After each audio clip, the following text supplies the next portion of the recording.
Science has uncovered the origins of a lot of things over the centuries, but one question that's still on everyone's mind: how did homosexuality evolve?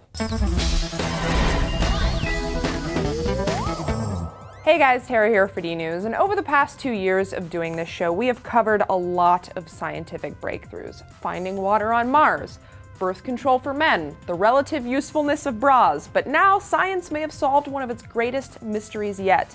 How did homosexuality evolve?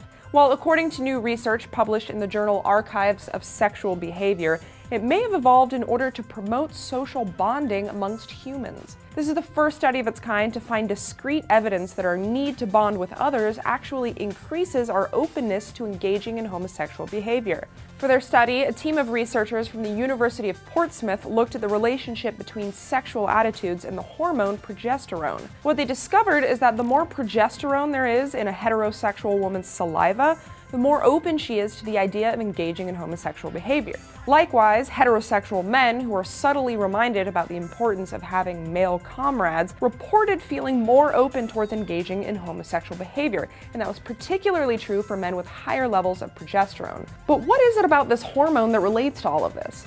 Well, a bit of background. Progesterone is a steroid hormone typically found in women's ovaries and men's adrenal glands. In the same way that oxytocin is considered to be the love hormone, progesterone is basically the friend version of that. It's one of the main hormones responsible for caring and friendly behavior, which is why your levels of progesterone tend to rise when you're having a close interaction with a friend. Obviously, from an evolutionary standpoint, it's beneficial for humans to form social bonds. So from that perspective, more progesterone in your body is a good thing. But then comes the topic of reproduction, which for humans is basically the logical endpoint of sexual behavior, or at least we think it is. According to lead author Diana Fleischman, sexual behavior hasn't always been just about reproducing. It's also about forming and maintaining social bonds, and there's certainly evidence in other species demonstrating that recreational sex isn't limited to just humans. Great apes, for example, have historically engaged in homosexual behavior as a way of forging new friendships. While we are on the topic of forging friendships, I want to veer off for a minute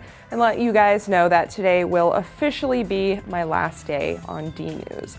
For those of you who follow me on Twitter, this shouldn't come as too much of a surprise since I did announce a few weeks ago that I would be leaving Discovery at the end of November. But I just want to say, for the record, what an absolute pleasure it has been working on this show. It has been such an amazing experience getting to host what I consider to be one of the best YouTube channels out there. No bias, obviously.